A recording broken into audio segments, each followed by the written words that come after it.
السلام علیکم۔ میرا جو آج کا ٹاپک ہے، میں اپنے چیلنجز کو قبول کرتا ہوں۔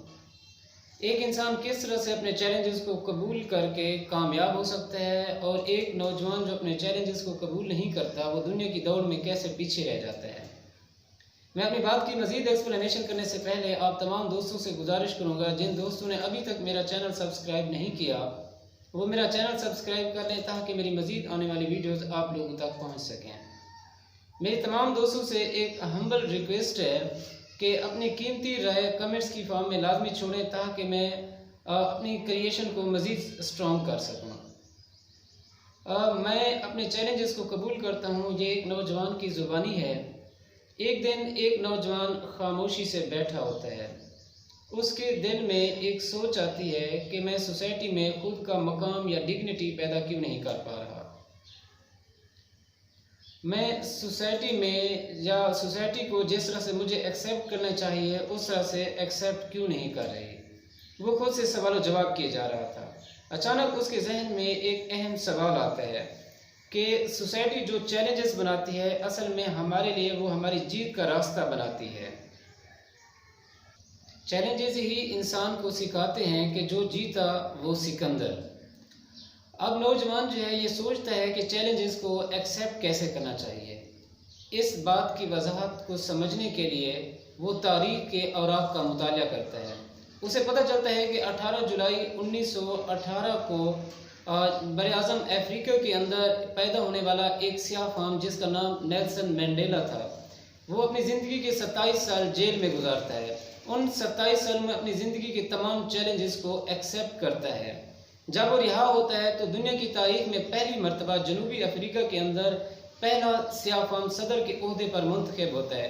تو دنیا اس کے نام کے ساتھ پیٹریوٹزم، لیڈرشپ اور آئیڈیلزم کے نام جو ہے وہ جوڑ دیتی ہے۔ دنیا اس طرح سے کیوں کرتی ہے کہ اس کے اندر چیلنجز کو ایکسیپٹ کرنے کی طاقت اور ان کو شکست دینے کی طاقت یا ہنر موجود ہوتا ہے۔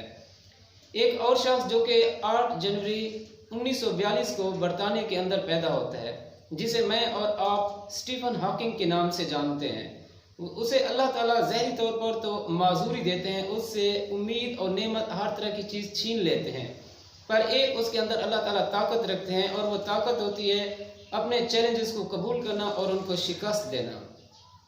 یہ ظاہری طور پر معذور انسان میرا اور آپ کے لیے ایک مثال بن جاتا ہے۔ وہ ایک خاصیت جو کہ اس کے اندر موجود ہوتی ہے سینس کی، وہ اس سے پوری دنیا کو مسخر کر سکتا ہے۔ اس کی یہ سوچ کہ وہ اپنی زندگی کے چیلنجز کو شکست دے سکتا ہے، تو اس پر پوری دنیا اس کو آئیڈیلزم کے نام کے طور پر ظاہر کرتی ہے۔ اس نوجوان نے ایک سیاہ فام اور دوسرا ویل چیئر پر بیٹھے ہوئے انسانوں کی مثالیں دینا مناسب کیوں سمجھا؟ کیونکہ وہ ہمیں بتانا چاہتا ہے یا ہمیں سمجھانا چاہتا ہے کہ ایک ظاہری طاقت یا چیزیں جو ہوتی ہیں وہ کسی انسان کے مضبوط ہونے کی دلیل نہیں ہوتی، بلکہ اس کے اندر کی کمٹمنٹ اور اس دنیا میں موجود چیلنجز کو قبول کرنے کے دوران اگر وہ سیسا پلائی ہوئی دیوار بن کے اپنے اندر حوصلہ پیدا کر لے تو اس کا نام Alexander the great, Nelson Mandela اور سٹیفن ہاکنگ کے طور پر ظاہر ہوتے ہیں۔ اب یہ نوجوان جنگل کی زندگی کا رخ کرتا ہے۔ وہ جاننا چاہتا ہے کہ جنگل کی زندگی کے اندر چیلنجز کا مقابلہ کیسے کیا جاتا ہے۔ وہ دیکھتا ہے کہ ایک شیر ایک ہاتھی کا شکار کر رہا ہے۔ دیکھنے میں ہاتھی شیر کے مقابلے میں کئی گنا جسامت میں اور سائز میں زیادہ ہے، لیکن وہ ہاتھی اس کے سامنے بے بس ہو کر گر جاتا ہے اور شیر اس کا شکار کر لیتا ہے۔ اس سے نوجوان کو سبق ملتا ہے کہ شیر جو ہے وہ اپنے چیلنج کو جب ایکسیپٹ کرتا ہے تو وہ یہ نہیں دیکھتا کہ اس کا چیلنج اس سے کتنا بڑا ہے۔